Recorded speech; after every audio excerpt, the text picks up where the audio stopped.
Bienvenue dans Pourquoi on me rejette, le podcast sur les relations avec les autres. Bonne écoute!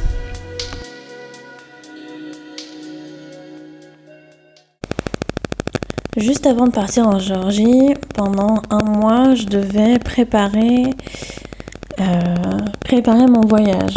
Je devais préparer plein de trucs, je devais organiser plein de trucs, notamment je partais avec mon chien. Donc il a fallu prévoir les vaccins, le test antirabique, prendre les anxiolytiques, acheter la cage. Il y avait plein de trucs à faire et j'étais extrêmement stressée et j'étais extrêmement fatiguée. Je mangeais pas bien, je dormais plus que de raison, j'étais tout le temps fatiguée et j'étais anémiée même si mes résultats étaient, selon le laboratoire, dans la moyenne. J'étais à 20 de ferritine, ce qui finalement est pas beaucoup puisque normalement pour une femme on devrait être à 40 je crois, mais pour quelqu'un qui fait beaucoup de sport et des sports comme l'haltérophilie, c'est pas fifou, donc ouais, j'étais pas au top de ma forme, hein. Et j'étais fatiguée, j'étais épuisée à en pleurer le soir. J'étais dans un état de fatigue qui était incroyable. Et peut-être que tu te reconnais là-dedans, peut-être que tu te dis, moi aussi, je dors 7 à 8 heures par nuit et le matin je me réveille fatiguée, je n'arrive pas à me coucher à l'heure et j'arrive pas à me lever à l'heure, je me couche très tard. Je me réveille tout aussi tard, je suis en retard au travail, je n'ai plus aucune patience avec mes collègues, je n'ai plus aucune patience avec moi-même. J'explose dans des colères qui n'ont aucun sens et en des sanglots qui n'en ont encore moins. Et je peux comprendre puisque je suis passée par là. Quand ça m'est arrivé, j'ai essayé plein de trucs. J'ai essayé d'aller au sport, et puis j'ai essayé de plus aller au sport. J'ai essayé de bien manger, et puis j'ai essayé de pas bien manger. J'ai essayé de me supplémenter en fer, et puis au final ça changeait rien. Et ça me faisait mal au bide. J'ai essayé les routines matinales, les routines du soir, les vidéos ASMR, les séances d'hypnose en vidéo YouTube, et rien de tout ça n'a marché. Et peut-être que tu as essayé aussi, que tu as essayé de méditer tous les matins et de méditer tous les soirs. Peut-être que tu as essayé de faire un espèce de rituel du matin, te lever, te brosser les dents tout de suite et te dire « Ouais, je suis réveillée, je vais aller m'habiller et aller au travail ». Et ça te rendait toujours pas plus enthousiaste et tu mettais 1h30 à prendre ton petit-déj et t'étais toujours en retard. Ouais, je connais bien tout ça. Je connais très bien tout ça. Cette fatigue-là, tu t'en doutes, c'est pas une fatigue physique. Parce que, finalement, si tu te forces à aller au sport, tu vas y aller. Et à la fin, tu vas te sentir bien. Puis le lendemain, tu seras encore plus épuisé.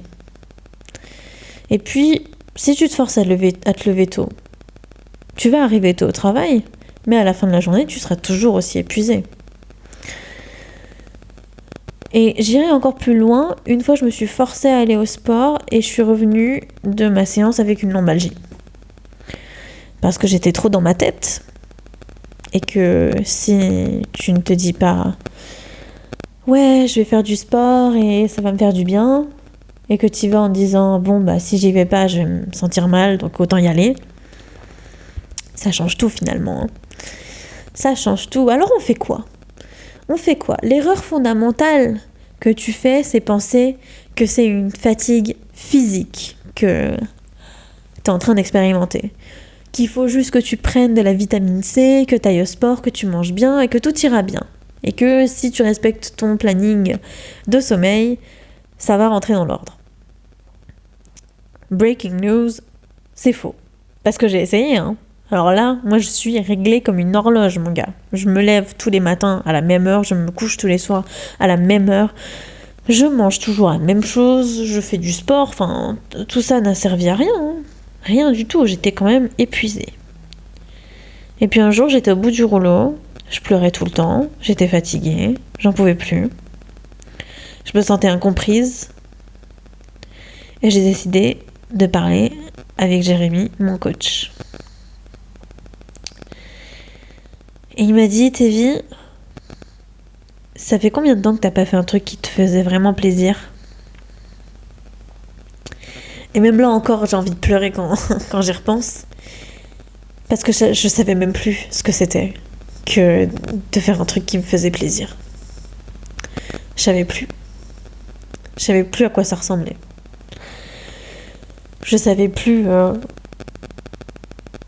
Je savais plus. Je sortais dans la forêt avec le chien parce qu'il fallait sortir le chien. Pas parce que la forêt, ça me faisait plaisir d'y aller. Je me faisais à manger, pas parce que j'avais envie de manger bien et que ça me faisait plaisir de faire à manger, mais parce qu'il fallait manger. Je n'allais plus au sport parce que j'adore l'haltérophilie, j'allais au sport parce qu'il fallait faire du sport. Parce que sinon on était en mauvaise santé.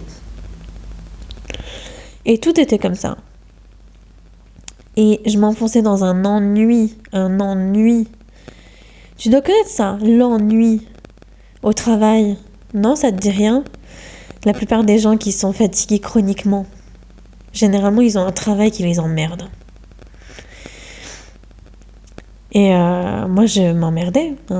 Surtout que j'avais décidé de pas justement travailler trop pendant un mois. D'ailleurs, t'as pas dû m'entendre. Si ça fait longtemps que tu me suis, t'as pas dû m'entendre pendant tout le mois d'août. Aucun podcast, aucune vidéo, rien du tout. Donc ça a été compliqué. Ça a été dur. Ça a été terrible. Et du coup, on discutait avec Jérémy et il me disait, mais... Et si t'allais au sport juste pour te faire plaisir ? Te force plus à y aller le matin. Si t'as envie d'y aller l'après-midi, vas-y. Si t'as pas envie d'y aller, tu n'y vas pas. Et tu ne te crées pas de programme restrictif pour savoir faire un seul mouvement comme une traction alors que tu n'y arrives pas pendant des semaines et des semaines. Non, tu y vas juste pour faire des trucs que tu kiffes et voilà, et après tu reviens à la maison et tout va bien. Et puis, pour la nourriture, ok, fuck it, tu mangeras bien quand tu seras en Géorgie, mais fais-toi plaisir avant de partir, quoi. Et puis... pour la détente, je te propose d'éteindre ton téléphone.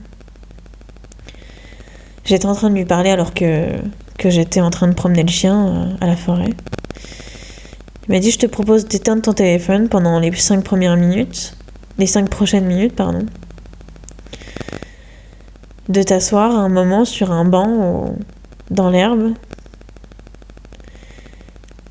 de profiter du vent qui brise dans les feuilles, de regarder les nuages qui passent dans le ciel,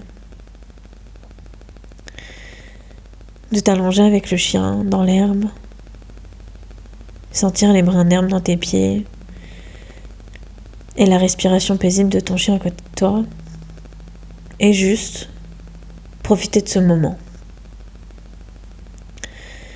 Et bien ce moment, il devait durer 5 minutes et il en a duré 45. Parce que j'avais besoin de ce moment pour moi. J'avais besoin d'être avec mon chien. Pas parce que je devais sortir le chien, mais parce que je l'aime et que je voulais qu'il soit avec moi pour ce moment. Il a duré 45 minutes parce que j'avais besoin de recharger mes batteries et j'aurais dû le faire depuis très longtemps. La fatigue que tu ressens, c'est pas vraiment de la fatigue. C'est pas de la fatigue physique. C'est plutôt une fatigue psychologique. Je dirais pas que c'est dans ta tête, parce que ta tête, elle contrôle ton corps, donc ça veut rien dire de dire ça. Je dirais plutôt que déjà, il faudrait distinguer la fatigue de l'ennui. Est-ce que tu t'ennuies?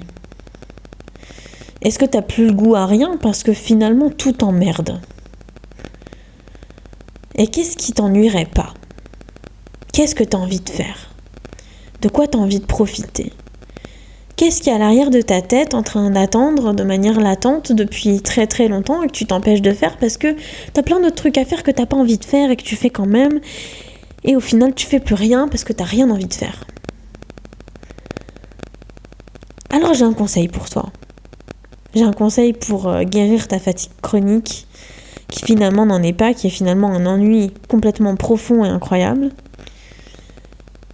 Je t'invite à tout plaquer pendant pas 5 minutes, pendant pas 45 minutes, mais pendant toute une journée. Ce que tu vas faire, c'est que tu vas prendre un jour de congé. Mais pas seulement de congé de travail, un jour de congé de ta vie là que tu es en train de vivre maintenant. Pas seulement le travail, mais aussi ton mec ou ta meuf que tu vas pas voir pendant une journée, et tes enfants aussi, tu te démerdes. Ton chien, tu te démerdes. Tu vas être là seul avec toi-même pendant une journée. Et je veux que tu prennes une journée pour toi. Tout seul ou toute seule. Juste pour toi. Et tu vas enfin faire un truc qui va te faire plaisir. Ça peut être... J'en sais rien de ce que ça peut être. Ça peut être aller prendre un hôtel quelque part, aller voir un ami quelque part, aller profiter de la nature, j'en sais rien, passer une journée à la plage. La plage, c'est loin de chez toi. C'est pas grave, t'as une journée. Tu peux bien prendre des billets de train et faire un aller-retour. Et si t'as pas de thunes, tu vas prendre Internet, tu vas taper dans Google les lieux touristiques à aller voir à côté de chez toi. Et un musée, ça coûte pas 25 balles, quoi. Ça coûte généralement, 15 € ou un truc comme ça. Donc, fais un truc pour te faire kiffer. Fais enfin un truc qui te fait kiffer. Et si à la fin de cette journée, t'es toujours fatigué, c'est qu'il faut que tu te fasses suivre et que tu ailles voir quelqu'un, que tu demandes de l'aide. Parce qu'un podcast, dans ces moments-là, c'est pas assez. Si tu as envie que cette aide, elle vienne de moi, je t'invite à cliquer sur le lien Calendly dans la description et à programmer un appel avec moi qui est gratuit, qui n'engage à rien, pour qu'on discute de tout ça et qu'on voit si moi je peux t'aider et je peux apporter de la valeur à ce que tu es en train de vivre, et si toi ça te convient la manière dont moi je travaille. Et ça me ferait vachement plaisir de savoir si quelqu'un a pris une journée pour lui ou pour elle. Donc n'hésite pas à me contacter si jamais t'as passé une journée à toi. Tu peux m'envoyer des messages sur Instagram où je suis très active, m'envoyer des messages sur ma page Facebook sur laquelle je suis très active aussi, laisser un commentaire sur YouTube, laisser un commentaire sur SoundCloud, ou alors tout simplement m'envoyer un mail, voilà, c'est tout. Et ouais, si t'as besoin de quoi que ce soit, sache que je suis là, mais tu es aussi là pour toi, et que ça serait bien de prendre soin de toi. Alors prends soin de toi. Allez, bisous.